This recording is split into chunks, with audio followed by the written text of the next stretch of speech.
नमस्कार, मी विठ्ठल साबळे story.com या नव्या व्हिडिओमध्ये तुमचं स्वागत आहे। आज मनोज जरांगे पाटील हे मुंबईकडे रवाना होत आहेत। त्यांचा ताफा मुंबईकडे रवाना होतोय। आपण हा जनसमुदाय बघू शकता की मनोज जरांगे पाटील हे आज मुंबईकडे रवाना होत आहेत। 29 तारखेला ते आझाद मैदानावर आमरण उपोषण करणार आहे। मराठा समाजाच्या ज्या मागण्या आहेत त्या मागण्या मान्य करण्यासाठी मनोज जरांगे पाटील आज 29 तारखेला उपोषण आझाद मैदानावर करणार आहे। आपल्यासोबत काही मराठा बांधव आहेत, आपण त्यांची प्रतिक्रिया घेऊया। नेमके ते किती खुश आहेत आणि आज त्यांचा तो आरपारची लढाई आहे, नेमकी काय भावना आहे त्यांची आपण जाणून घेऊया। दादा, काय सांगाल, काय भावना आहे तुमची, कशी रणनीती आहे तुमची? आमची भावना अशी आहे की आम्हाला लवकरात लवकर आरक्षण देण्यात यावे। आमची एवढी अशी उत्सुकता आहे आम्हाला की भयानक आमच्या अंगावर असा काटा येतोय एवढा समाज पाहून। आज इथून तिथून आम्ही परभणीपासून आलेलो, परभणीहून आलेलो। आम्हाला हर जगाने लोकांनी जेवायची सोय केली, समधी सोय केली, एवढी सोय आहे। आणि जरांगे पाटील जिथं म्हणतात तिथं आम्ही जायला तयार आहेत। गणेश उत्सव आहे, सण आहे, सणासुदीचा आपण जातोय, हे कितपत योग्य आहे? आमचा गणपती आमच्या सोबत आहे, आम्ही अरबी समुद्रामध्ये त्याचे विसर्जन करणार आहेत। अरबी समुद्रामध्ये विसर्जन करणार? हो। बरं, एक प्रश्न विचारायचा आहे, ओबीसी मधून आरक्षण घेणं शक्य आहे का?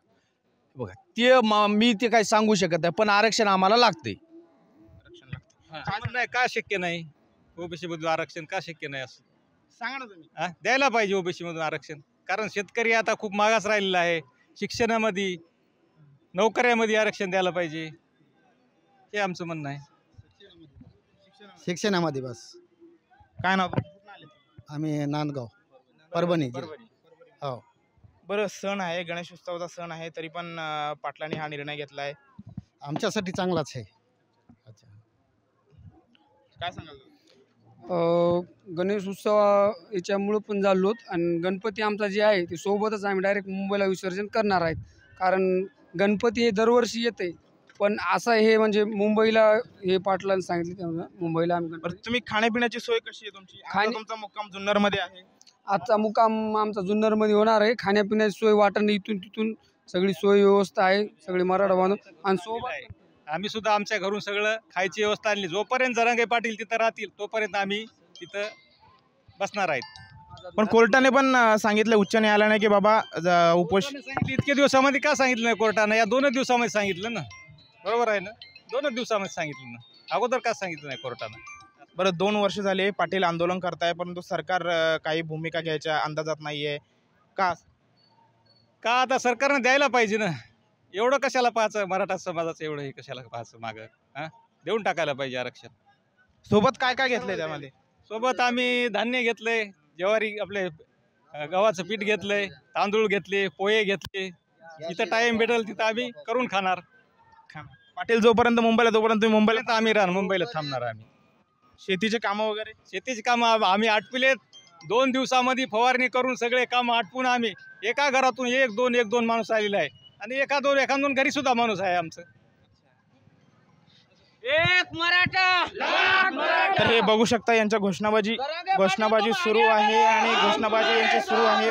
परंतु मनोज जरांगे पाटील आज आझाद मैदानावर, आज मुंबईच्या दिशेने ते रवाना झालेला आहे आणि हे त्यांच्या तीव्र स्वरूपात घोषणाबाजी आहे। पण आता वडीगोद्रीच्या ब्रिजच्या खाली आहोत आणि इथे बघू शकता आपण प्रत्येक मराठा बांधवाला हे फराळ दिलं जात आहे, म्हणजे एक चिवडा त्यांना दिला जातोय। आपण त्यांच्या प्रतिक्रिया घेऊया, जे फराळ वाटतंय। काय सांगाल? सगळे महाराष्ट्रातील समाज बांधव कालपासून अंतरवालीत येत आहे।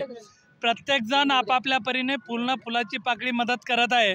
आमच्या सर्व छत्रपती संभाजीनगरच्या मराठा सेवकाकडनं 2 ते 2.5 क्विंटल चिवड्याचं वाटप आम्ही या ठिकाणी करत आलेलो आहे, जागोजागी केलेलं आहे।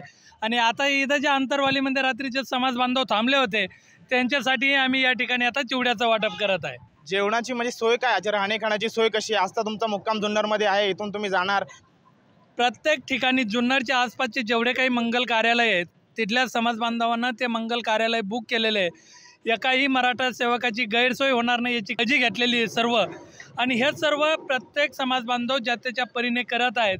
अनेक जुन्नरच्या साईडच्या परिसरातील समाज बांधवाचे फोन येतात, गरीबातला गरीब जरी मराठा समाजातला व्यक्ती असेल किंवा इतर समाजाचे व्यक्तीही खूप सहकार्य करतात। प्रत्येकाने तर असे फोन केले की तुम्ही आमच्या घरी कुटुंबाला या, तुम्ही चांगल्या कामासाठी येतात, म्हणून त्या ठिकाणी सगळ्यांची व्यवस्था अगदी अप टू डेट व्यवस्थित झालेली आहे। काय सांगाल? गणेश उत्सव आहे, सण आहे, तरी आपण मुंबईकडे रवाना सर्वांना सर्वप्रथम सांगतो, जे गणेश उत्सव करा, पण गणेश उत्सव सदुपारून गणेश उत्सव करून संध्याकाळी का होईना, पण जे घरी बसले, घरी कुणीही बसू नका.